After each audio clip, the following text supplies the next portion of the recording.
Portland, Oregon, and we're headed to a bar with blacked out windows. They wanted to meet us really early in the morning because they're concerned about a lot of people being around.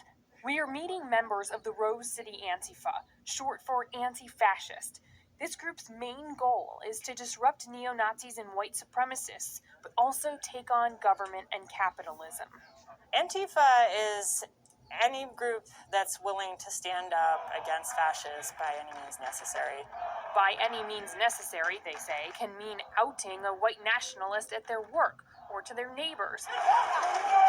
Or, as we've seen recently, violence, fires, property damage, hand-to-hand combat at protests across the country.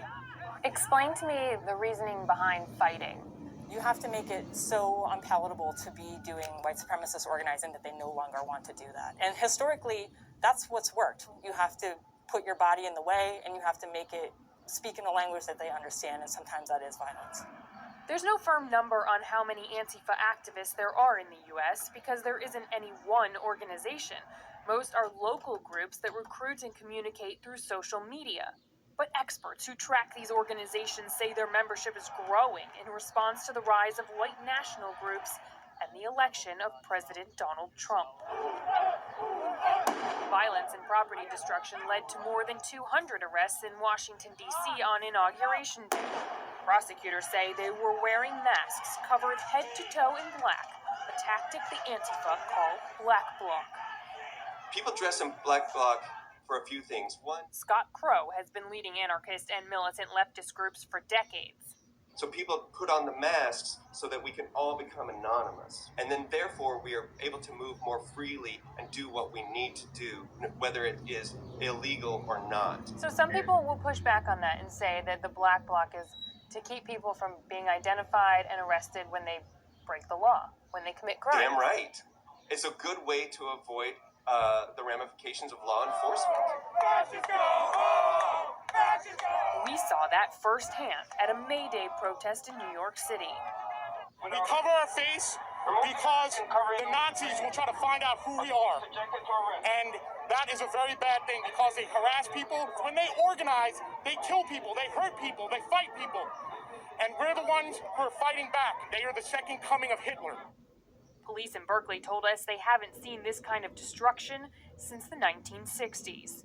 Law enforcement in other cities are dealing with similar situations, like in Portland, Oregon, where Antifa have been involved in at least 10 protests ending in violence, according to police. And it's wearing on the community.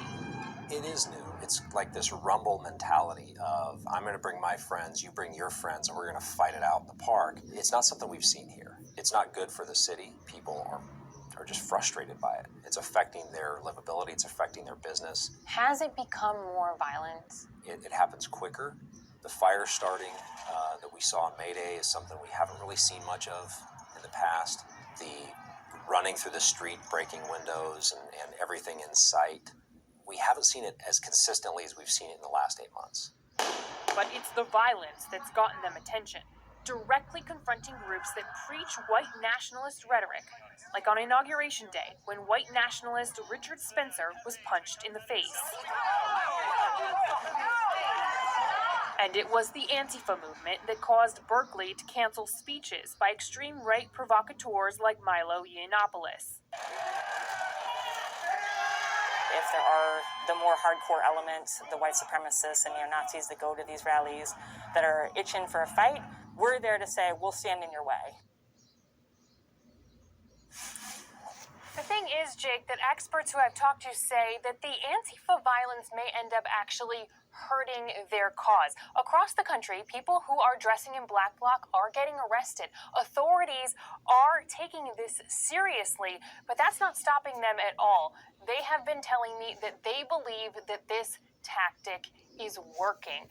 One of the interesting things that I found in doing this reporting, what's really surprised me, is that we found that a lot of these new Antifa members, they're young people, disenfranchised young people who felt that they were let down by both parties after the election, and this is where they ended up. Jake?